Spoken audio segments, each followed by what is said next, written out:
ये बात तो शायद आपने कभी ना कभी सुनी तो होगी, कहीं ना कहीं तो ज़रूर सुनी होगी कि शाम ढलने के बाद बाल खोलकर छत पर ना घूमें, या फिर रात को सोते वक्त अपने बालों को ज़रूर बांध लें। आज की ये कहानी आज से 35 साल पहले 1976 में आमिर के मॉम डैड के साथ में घटी थी।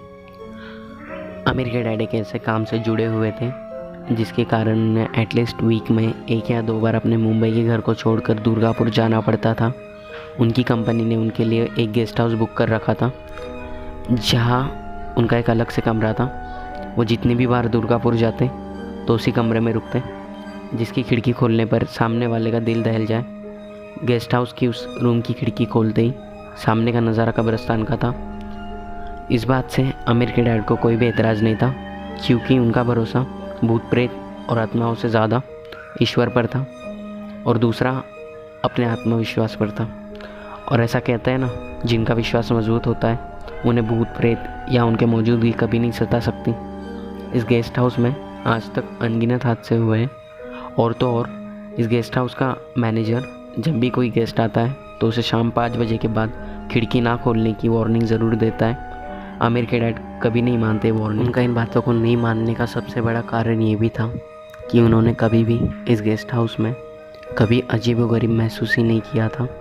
पर कई बार नींद में उन्हें ऐसा लगता था कि उनके कान के पास कोई आकर उनका नाम पुकार रहा हो। कई बार उन्होंने उठकर रूम में चारों तरफ नज़र दौड़ाई, पर वहाँ पर रूम में कोई भी नहीं था। दुर्गापुर के टूरिस्ट लॉज में ऐसा क्या हुआ था जिसके बाद लेट फयाज शेख ने गेस्ट हाउस में आना तो दूर, इसके बारे में सोचना तक छोड़ दिया था। लेट फयाज शेख 35 साल पहले ऐसा क्या हुआ था? 1976 की रात ऐसा क्या हुआ जिसने उन्हें दुर्गापुर टूरिस्ट लॉज में जाना तो दूर, उसके बारे में सोचना तक बंद करा दिया था। हर बार की तरह फयाज शेख मुंबई से दुर्गापुर गए, लेकिन इस बार वो अकेले नहीं थे। इस बार उनकी औरत रिया शेख भी उनके साथ थी, और उनका 3 साल का बेटा भी उनके साथ था। वहाँ जाते के साथ ही मैनेजर ने उनका स्माइल से स्वागत किया, क्योंकि मिस्टर फयाज शेख यहाँ हमेशा आते जाते रहते थे। उनकी जान पहचान यहाँ थी। यहाँ के मैनेजर स्टाफ के सारे लोग बहुत अच्छी तरीके से उन्हें जानते थे, पहचानते थे, मानो जैसे दोस्त की तरह ही मिलते थे। मैनेजर ने मिस्टर फयाज शेख को कहा कि सर, आप प्लीज़ इस बार उस कमरे में मत रुकिए, आप दूसरा कमरा ले लीजिए। लेकिन मिस्टर फयाज शेख ने कहा, नहीं, मैं उसी कमरे में रुकूंगा जिसमें वो हमेशा ठहरते थे। लेकिन उन्होंने मैनेजर की एक नहीं सुनी और उन्हें हंसते हुए कहा उन्हें उसी गेस्ट हाउस में रुकना है, और मैनेजर ने उन्हें चाबी दे दी जिसमें वो हमेशा ठहरते थे। अजीब सी खामोशी कश्मकश में मैनेजर ने चाबी दे दी, लेकिन साथ ही साथ मैनेजर ने मिसेस रिया शेख को कहा कि शाम 5 बजे के बाद खिड़की खुली ना रखें, और अगर हो सके तो खिड़की के सामने खड़े होकर अपने बाल ना बनाएं। ये चेतावनी मैनेजर हर गेस्ट को देता था, लेकिन आज उसे एक अजीब सा डर लग रहा था। पहली बार मिस्टर फयाज शेख ने अपने परिवार के साथ यहाँ आए थे, और वो नहीं चाहता था कि उनके साथ कोई भी हादसा हो। मिस्टर फयाज शेख ने कमरे में चेक इन करने के बाद बाहर गए, रूम में उनकी बीवी और उनके बच्चे को छोड़कर चले गए। उनकी बीवी थोड़ी देर के बाद नहाने चली गई, उनके 3 साल के बेटे को कमरे में छोड़कर। वो बाहर निकली और अपने बाल सुखाने के वास्ते उन्होंने खिड़की खोली, और खिड़की खोलते के साथ ही उन्होंने सामने का नज़ारा देखा तो उनकी आंखें फटी की फटी रह गई। जितनी दूर तक मिसेस रिया की नज़र जा रही थी, उन्हें बस कब्रें ही कब्रें दिखाई दे रही थी। दुर्गापुर के इस टूरिस्ट लॉज के पीछे एक कब्रिस्तान था। ज़िंदगी के बाद की सच्चाई को देखकर मिसेस रिया बहुत डर गई थी। उन्होंने तुरंत खिड़की बंद करी और अपने 3 साल के बेटे को लेकर पलंग पर बैठी अपने पति के आने का इंतज़ार करने लगी, बड़ी बेसब्री से। शाम के करीबन 6:30 बजे उनके पति फयाज शेख गेस्ट हाउस में लौटे। मिसेस रिया की सांस में सांसें आई। उन्होंने अपने हस्बैंड से कहा, रिक्वेस्ट करी कि प्लीज़ मैनेजर से बात करके ये रूम अभी के अभी चेंज करवा दो।